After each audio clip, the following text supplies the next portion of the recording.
వేడి వేడి అన్నంలోని కాస్త దెబ్బకాయ పచ్చడి వేసుకొని నెయ్యి కానీ పప్పు నూనె కానీ వేసుకొని తింటే కమ్మగా ఉంటుందండి. భలే ఉంటుంది కదా.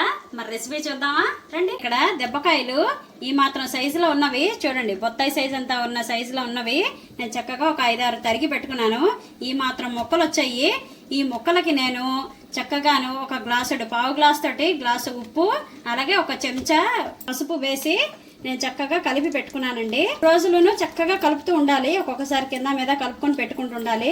3 రోజులు అయిన తర్వాత చక్కగా ఒకసారి గంట ఒక 2 గంటలు ఒకసారి ఎండలో పెట్టేసుకొని అప్పుడు చక్కగా పచ్చడి కలుపుకోండి, బాగుంటుంది. చూడండి, నేను ఒక బేసిన్లోని ఒక 2-3 గరిట్లు పచ్చడి తీసుకుంటున్నాను. ఇప్పుడు కలుపుకుందికి మిగలో పెట్టడం ఎందుకనంటే గనక చలివాసన రాకుండా ఉంటుంది పచ్చడి. 3 గరిటలు తీసుకున్నాను నేను. ఇప్పుడు మనం పొయ్యి మీద బాండీ పెట్టేసుకొని ఒక చిన్న టీ గ్లాస్ తోటి మెంతులు తీసుకున్నాను. ఈ మాత్రం మెంతులు నిండా కానొస్తే మీరు నిండా తీసుకోండి. నాకు ఈ మాత్రం సరిపోతాయి. పొడున్నా కూడా ఏం పాడవదు. మెంతులు ఫస్ట్ వేయించుకుందాం దూరగా. మెంతులు చక్కగా వేగిపోయండి, చిట్పట్లాడాయి, దూరగా వేగాయి. ఇప్పుడు మనం ఒక పళ్ళెల్లో పోసేసుకొని చక్కగా చల్లారనిచ్చేయండి. మళ్ళీ ఇప్పుడు పొయ్యి మీద బాండీ పెట్టుకోండి. ఒక 100-150 గ్రాముల దాకా నూనె వేసుకోండి పచ్చళ్ళలోకి. నూనె కొంచెం వేడెక్కాక ఏం చేయాలో చెప్తాను. ఆయిల్ హీట్ ఎక్కిందండి. 1 టీ స్పూను ఆవాలు వేసేసుకోండి. ఆవాలు చిటపట్లాడిన తర్వాత ఇగో ఇంగులోని స్పూన్ ఉంటుంది కదా, దీంతో ఒక చెంచా ఇంగు వేసేసుకోండి. వేసేసుకున్నాం కదండి, స్టవ్ ఆఫ్ చేసేద్దాము. నూనె చల్లారనిద్దాం.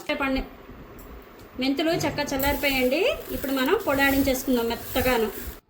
మెంతు పొడి చక్కగా మెత్తగా ఆడించేసుకున్నానండి. చాలా మెత్తగా ఉండాలి, చూసి ఆడించుకోండి చక్కగాను.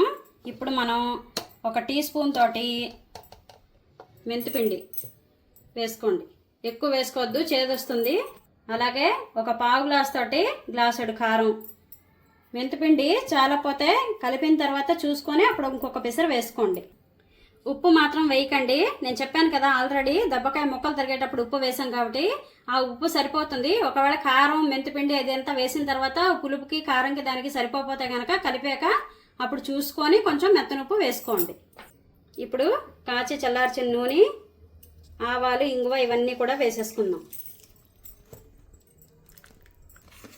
చక్కగా కలిపేసుకోండి. ఇంతేనండి, చాలా ఈజీ అండి, టేస్టీగా ఉంటుంది. మీరు కూడా ఒకసారి ట్రై చేసి చూడండి. ఎలా ఉందో నాకు కామెంట్ చేయండి. ఛానల్కి లైక్ చేయండి, షేర్ చేయండి, సబ్స్క్రైబ్ చేసుకోండి.